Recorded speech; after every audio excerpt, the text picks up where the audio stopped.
Richard, you got thoughts on banks? Yeah, I found whatever bank is best for you is wherever you've got a personal relationship, where you know somebody.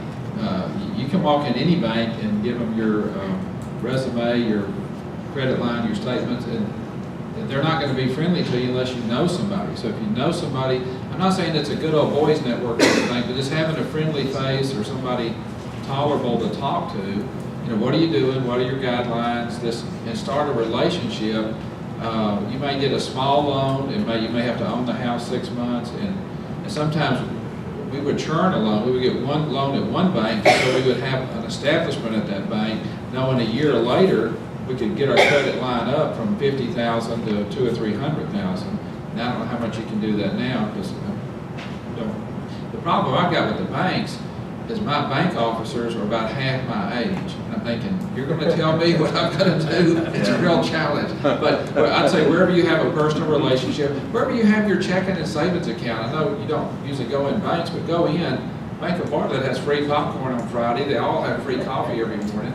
Go in there, say hi to the people that are sitting over on the carpet. They're the ones that can make the decision, and the ones back in the little office. Find out who the branch manager is. Make a point of meeting the manager. Yeah, that's right. And try and have your face seen once a month or twice a month. But let them know. Say hi. I got a call day before yesterday from the manager at the Regions Bank in Germantown, who told me about a lady who wanted to rent a house in Midtown. Now, I don't rent in Midtown, but I gave the lead to Kevin Perk.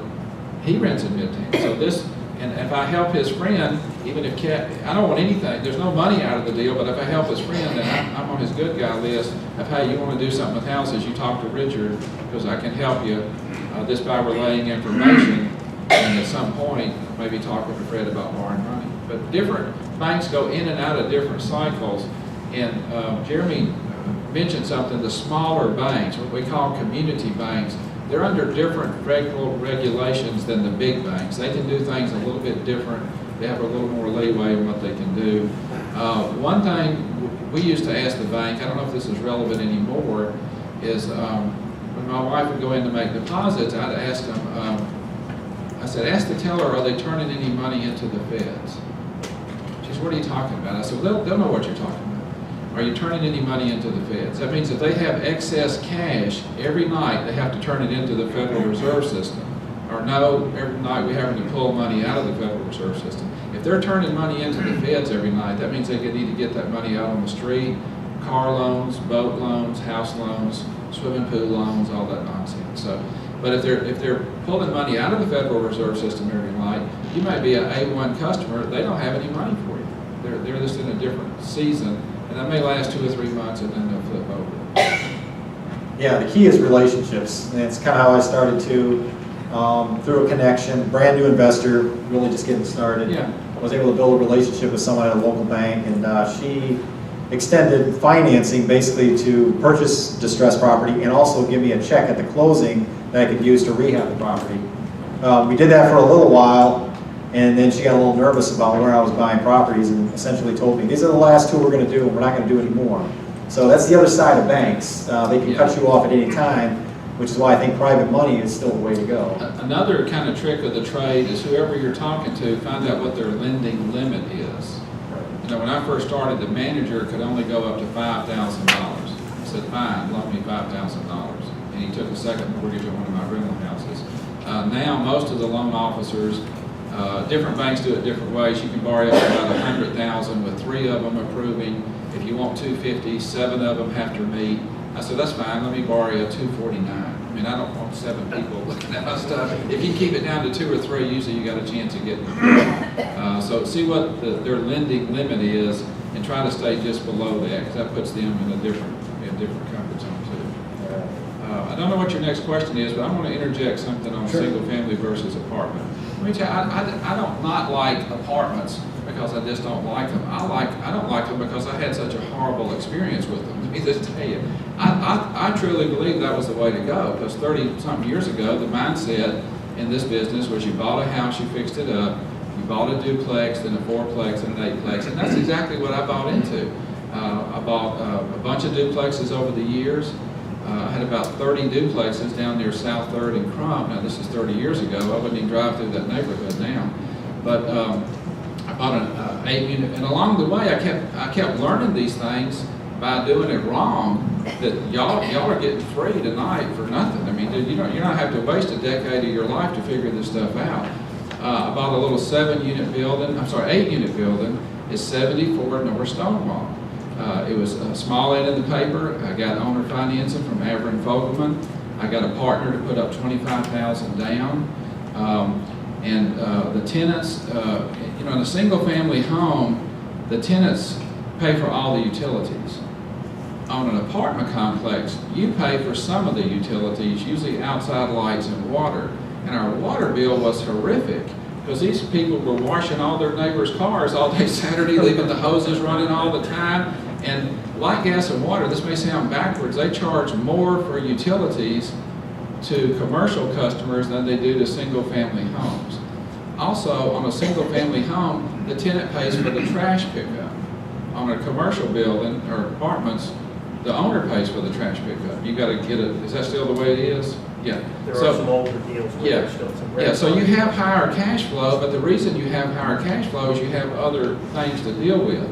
On a single-family home, if it's appraised for the tax assessor at $100,000, it's assessed for tax purposes at 25%. $100,000 multifamily, and he's got this right here on his sheet. I mean, you've got a wealth of information right there. I found this out when I got the tax bill. You're assessed at 40%. Thinking, why are my taxes so high? They're a third higher than what I had thought they were.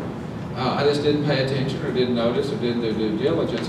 Well, I thought, well, if I buy a bigger building, this will all work out. So I bought a 24-unit building there at Lamar and Central, and it came furnished with a stove, refrigerator, washer, dryer. As the tenants moved out, I no longer had a stove, refrigerator, washer, dryer. So all that went away. And then I bought me and a doctor partner bought a 40-unit complex called Berkeley Cabanas. It's still standing, and we borrowed $500,000 from the bank or something. And then me and two partners borrowed about $3.5 million and bought a 216 complex out in Fraser. It was called Dawncrest. We renamed it New Dawn. Well, the problem is your problems grow geometrically. We could not let one tenant pay 1 day late, or we'd have 100 people lined up the next morning. You can't. With single-family homes, you can do different things with different people.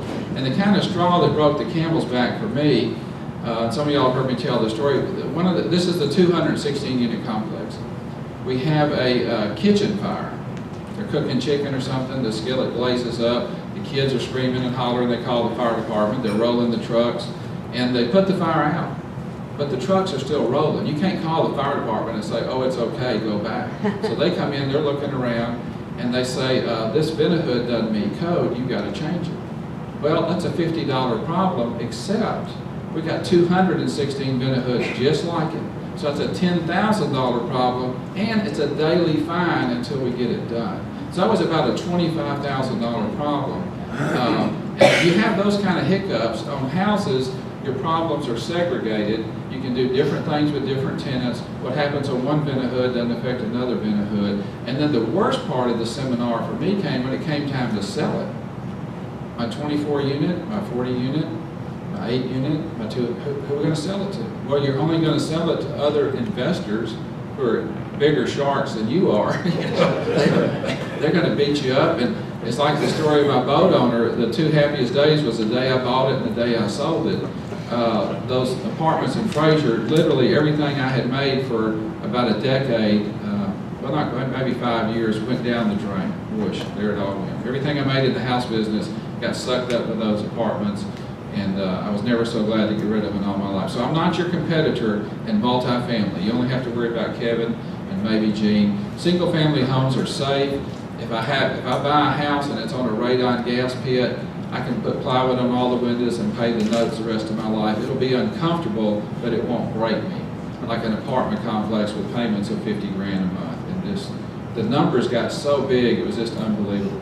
You could either make $1 million or lose $1 million, and we just went the wrong way. So, but the selling them is the worst part. The taxes, the maintenance. You know, you could have. We had one tenant, his air conditioners aren't working right. Well, all your tenants have one common denominator. the same landlord. So he says, well, you know, mine's not working. Well, you know what? Mine's not working right either. Well, maybe mine's not. So, boom, you have one bad air conditioner and you got 9 maintenance calls. And then I'm not making this up. Then we have our maintenance man out there working on an air conditioner, and the tenant comes over and says, well, I want you to come fix mine. We're over here sweating. And he says, well, you're on the list. I got 6 more calls ahead of you. You'll get over there tomorrow morning. I want you to do it now. The tenant hits the maintenance man in the head with a baseball bat. He goes in the hospital. Now nobody gets their air conditioner fixed. They're screaming and hollering and cussing. And it's just like a circus, man. It's just unbelievable. So I'm not a competitor on multifamily. Yes, you make more money, but yes, you have more problems. But the single family homes, like Gene said, you can sell them for reasons that have nothing to do with the math. They want the house because it's close to their school, their work, their mother, whatever, and whether it's $35,000 or $55,000, generally it's X dollars a month. That's what they're buying, and the convenience of having that house. So the most profit, from my perception, is in single-family homes. Yes, when they go vacant, you have 100% vacancy. That's just part of it. Yeah. 4 greenhouses, red hotel. 4 greenhouses, red hotel. Right? That's right. That's right. I bet they don't teach you that the Venhood story in Monopoly. No, they don't. Or that an average day in your apartment complex is going to be like an It was episode on unbelievable. Jerry's It was Springer. unbelievable.